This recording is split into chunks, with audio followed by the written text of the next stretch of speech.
আমি জানতাম না যে গুলিটা আমার বাসায় চলে আসবে। বাসার পিছে জানলা দিয়ে আসে, আমার ভাইয়ের কাঁধ ভেদ করে তার পিছে আমার সন্তান দাঁড়ায় ছিল, তার ডান চোখ দিয়ে ঢুকে মাথার পিছনে বের হয়েছে।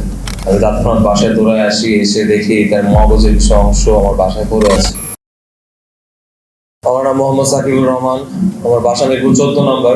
আমার শহীদ ছেলে, একমাত্র ছেলে ফাফকাত সামির ঘটনার দিন বাসায় ছিল, তার পড়ার টেবিল, মাদ্রাসা থেকে এসে পড়ার টেবিলে ছিল। আমার ফ্যামিলি মেম্বার সবাই বাসায় ছিল, তাদেরকে বাসায় রেখে আমি বাইরে গিয়েছিলাম। তখনকার পরিস্থিতি আমরা সবাই জানি কিরকম পরিস্থিতি ছিল। আমার ছেলে খেতে যাওয়ার জন্য অনুরোধ করছিল আমাকে, আমি বলেছিলাম যে বাবা আজকে যাওয়ার দরকার নেই, বাসায় থাকো, বাইরের পরিস্থিতি ভালো না। আমি জানতাম না যে গুলিটা আমার বাসায় চলে আসবে।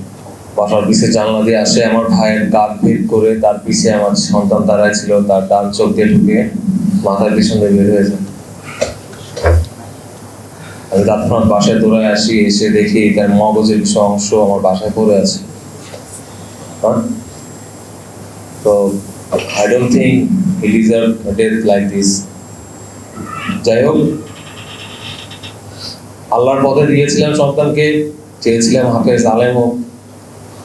কোনো একদিন হয়তো বা বলতে পারবো যে আমার সন্তান আল্লাহর পথে আছে। আলহামদুলিল্লাহ, আল্লাহ আমার সন্তানের মৃত্যুটাকে শহীদের মৃত্যু হিসেবে নিয়ে নিয়েছেন। সবার কাছে দোয়া কামনা করছি। আসলে জন্মের পর থেকেই আমরা এই দেশে দেখে বড় হয়েছি এই ধরনের রাজনীতি, তাই না? আমি আমার লাইফে রাজনীতি থেকে দূরে ছিলাম সবসময়। অনেক সুযোগ পেয়েছি কলেজ লাইফে, বা কখনো আমরা পছন্দ করিনি, কারণ আমরা জানি যে এই রাজনীতি, এই দেশের রাজনীতি আসলে নোংরা। I am sorry to say, but this is the true things. সবার সামনে বলতেছি, ফ্যামিলি সবাইকে বাইরে রাখতাম সবসময় রাজনীতি থেকে। এবং আমরা সাধারণ জনগণ যারা, সর্বোপরি নিরাপত্তাটা বোধ করি নিজের বাসার মধ্যে। আনফরচুনেটলি বাসায় সেফ থাকতে পারবো না আমার স্যারের।